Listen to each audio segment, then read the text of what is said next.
Today I'm going to be talking about love. Yeah, there's no fear in love. Love again. Yeah, love's important.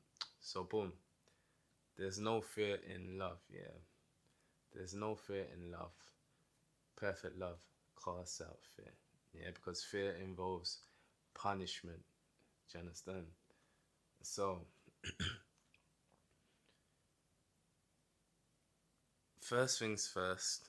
Yeah, love is sacrificial in nature. Like, true love is sacrificial. Yeah. For God so loved the world that he gave his only begotten Son. Do you understand? Like, no greater love hath a man than to lay down one's life for his friend. Yeah. No greater love hath a man than to lay down one's life for his friend. Yeah. Sorry about that. Notifications pinging. So, just off those two examples, those two references, yeah, you can see that at its core, true love is sacrificial in nature. Right? Which means, you give something out. You give something up and you lose something. Do you understand? Like, you'll hear a lot of people talk about, you might come across a lot of people saying that they lost themselves in a relationship. Do you understand? They lost themselves serving the other person, right? Because you have to, you got to genuinely die to self here. When you're in a relationship, you've got to die to self. Even with your relationship with Christ, right? You have to die daily. You have to die to self. You understand? That is true love. That's how love works. Yeah. So if you're not there's no room for selfishness in love. Like, love has to be selfless. True love is selfless. So if you're in a relationship, it there may come a point in a relationship where you're thinking, you don't even realize actually, yeah, you don't even realize after you've left that relationship how much you gave of yourself. Do you know what I mean? Like, if that relationship ends for whatever reason, yeah, it can, you feel lost. You can feel lost, right? You can feel lost. You can feel completely lost. Yeah. So there's no fear in love, but perfect love casts out fear. Right? These are two powerful emotions, fear and love. Yeah. And even 50, what did he say? Show no love, love will get you killed, innit? Love is sacrificial in nature. Do you understand? Now, you could be with someone or you could be in a relationship and that person doesn't know what love is. Do you know what I mean? They've never experienced love. Yeah. They've never seen, they were never given or shown love. Do you understand? They weren't given love correctly. You'll only be able to give what you've received. So if you've never received love before in a certain type of way, let's say for instance, you've never received words of affirmation. That could be one of your love languages. That could be one of your love languages, right? If you've never received the words of affirmation, it's likely that you won't be able to give words of affirmation either because you've never received it. Do you understand? Like, my love language is quality time. That's how I give and receive love. Do you understand? That's how I give love. Do you understand? Yeah, it's probably not how I've received love. I haven't, no one really go down this path at the moment. But this is how I give love. Do you understand? Quality time. Because that's what I received from my parents. Yeah. The times that I felt loved, it was the time that, we spent together, the quality time that we had together. Do you understand? Like, the present, the gifts. I never received words of affirmation. Gifts, not so much. Acts of service, yeah, cool. But quality time is what I cherished, or yeah, what I cherished most, innit? So because I received that, I'm able to give that, or that's how I display love. So if you got a person, yeah, and you know what's mad? You know what? Yeah, because it's not. It's weird, you know. This is how f the situation is, because obviously you got physical touch. Yeah. When it comes to physical touch, maybe you've never been. There's a lot of people who think they love, yeah, think they're showing love by physical touch, yeah, by giving physical touch. Now, physical touch don't necessarily mean, sex, innit? Physically touch don't necessarily mean sex. It could just be hugs. It could be, embraces, cuddles, all of that. Do you understand? It don't necessarily mean sex. If you got a touchy feely person, like I was never a touchy feely person. Like my parents didn't really give me cuddles and all of that nonsense. Well, I don't want to say nonsense, but my parents didn't give me cuddles or any of that. Yeah. So when we're talking about physical touch now, you might have a person, and when they were growing up, that's how they received love, or that's how they feel that they were shown love. Physical touch and embraces, cuddles, all of that. Do you understand? So that's how they show love. That's how they give love, because that's what they received. Yeah. Me, I never received physical touch like that. Yeah. And we're not talking about sex. We're talking like cuddles, embraces, hugs, kisses. Yeah. Nah. Like I've got to let you into my personal space. You can't come in to my personal space too much. You understand? Like I have to go into yours. You can't just come hug me up. I don't like when women, yeah, are on me or hugging me up all the time. Like I don't like it, man. It's just like get off, man. Not right now. Do you understand? Or that's what it's been in the past. Yeah. So I'm not that touchy feely person like that. Yeah. But anyway, there's no fear in love. Yeah. So boom, understand that love is sacrificial as well. Like love is sacrificial in nature, and love flows from top to bottom. Yeah. So as Yahweh sacrifices for the man will sacrifice the woman and tends to sacrifice to the woman. You see all the time, the woman will sacrifice for the child. Yeah. Love flows from top to bottom. Do you understand? So in essence, women can't love you. Yeah. As a man, you should not be seeking for a woman to love you. And I think most men know this, innit? If you ask most men what they desire, innit? They desire respect. Yeah. They just want respect. They don't want your love. Yeah. So that's the other thing. Like respect flows upwards. So the child respects the woman, woman respects the man respects Yahweh. Yeah, love flows downstream, respect flows back upstream. A lot of women will tell you that the first time they experience genuine, true love is for their child.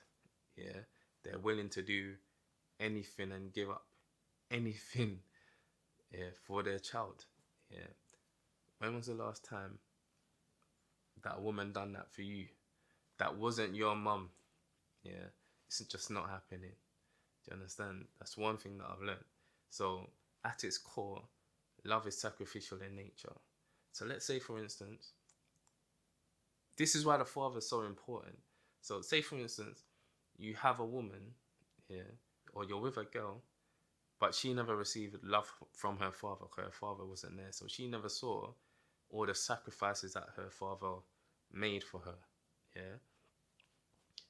It's highly likely that she's going to be incapable of ever respecting you. Yeah. Because she don't know what respect looks like.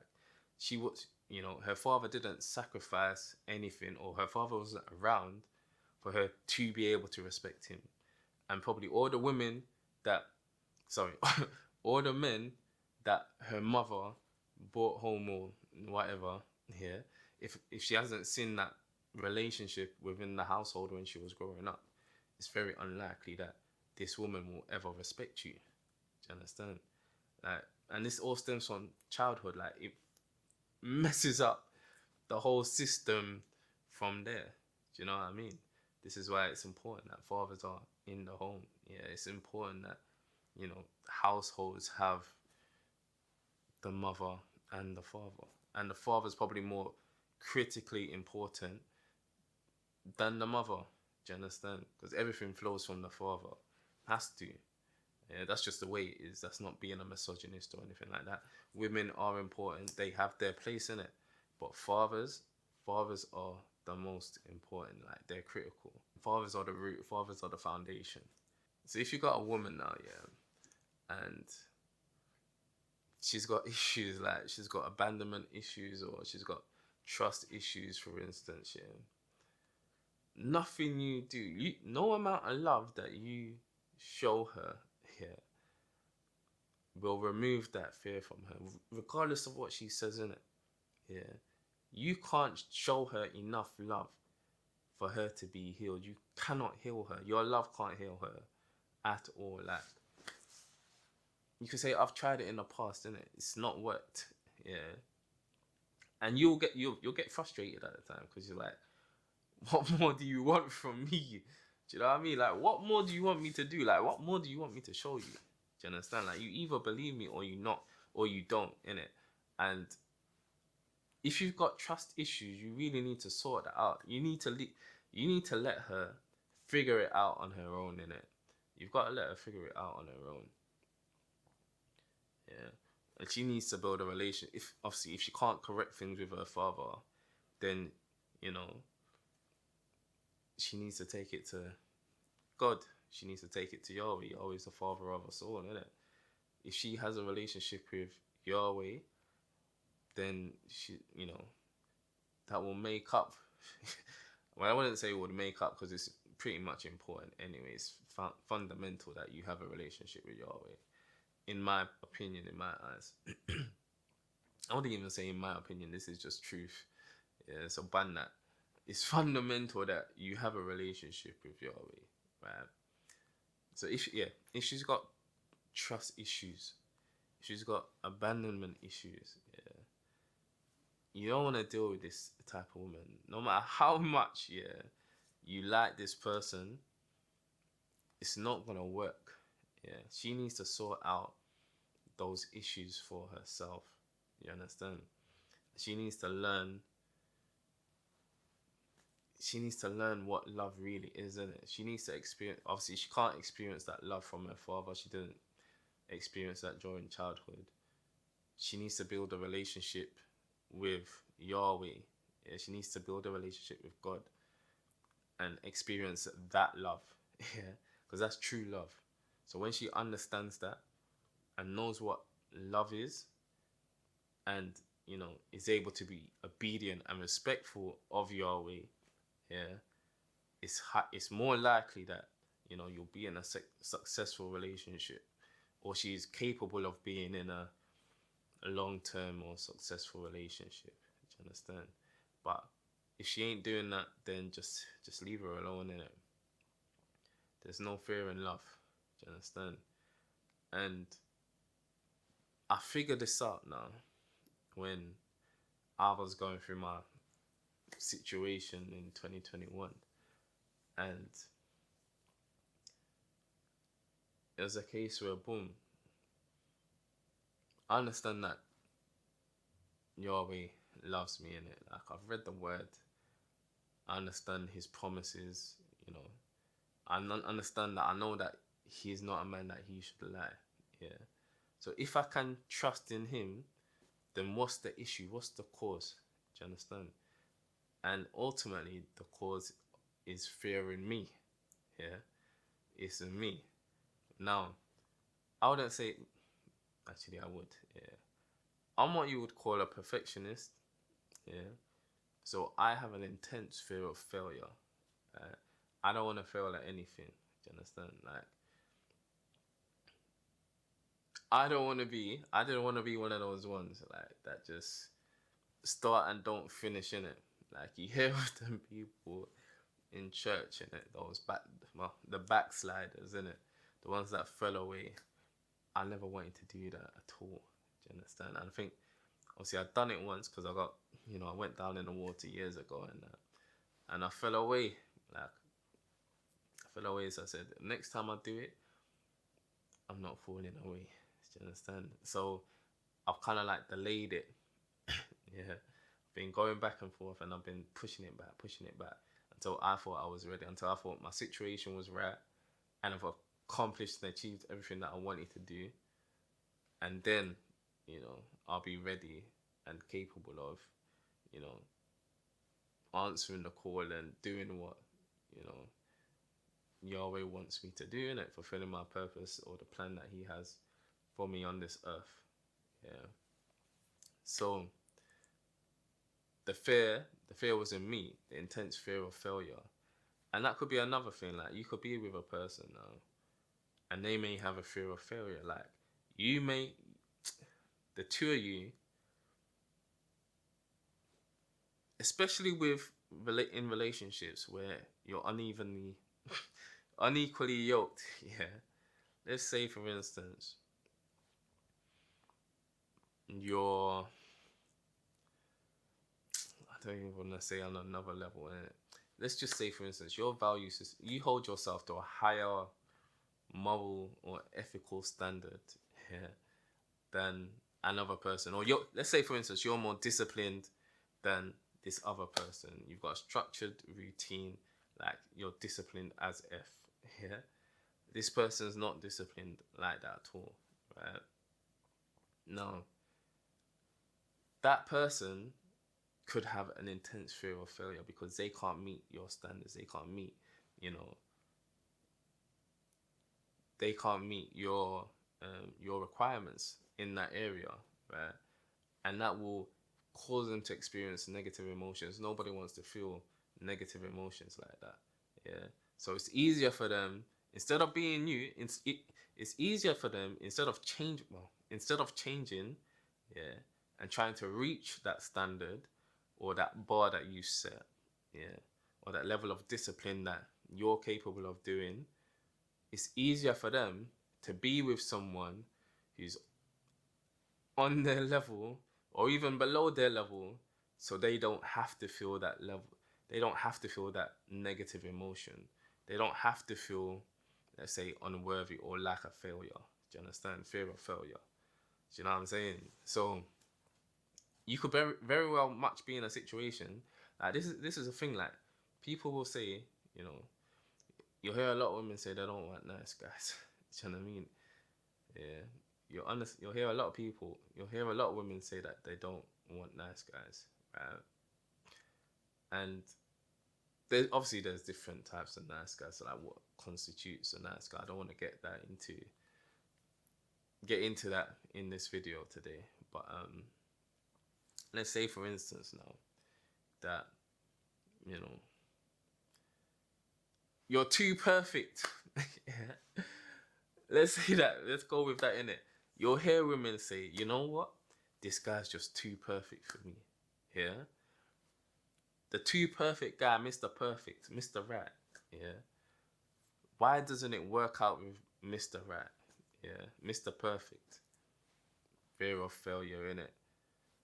You will feel it's possible that he will intimidate you so much that he'll cause you to feel negative emotions, right?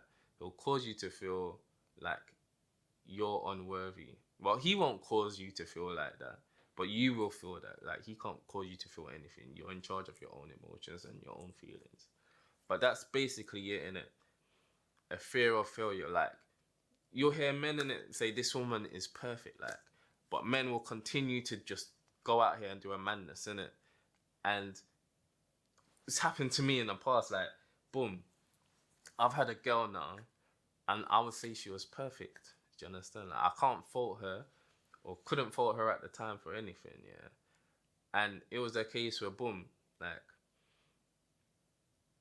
obviously I've betrayed this woman now, I've betrayed this girl now, and, you know, it was eating me on the inside, because I'm like, you know, this girl holds me in high regard. Like, she holds me up here, innit? And I'm out here doing a madness right now. Do you understand? Or I've been out here doing just moving mad, right? Like you feel that you need to. Well, I've felt in the past like, boom, I need to tell her the truth in it. Like I can't have this girl, seeing me like this, knowing that I've been out here, moving mad. So yeah, and then you kind of say like, was that for her or was that really for you to get that guilt off your chest?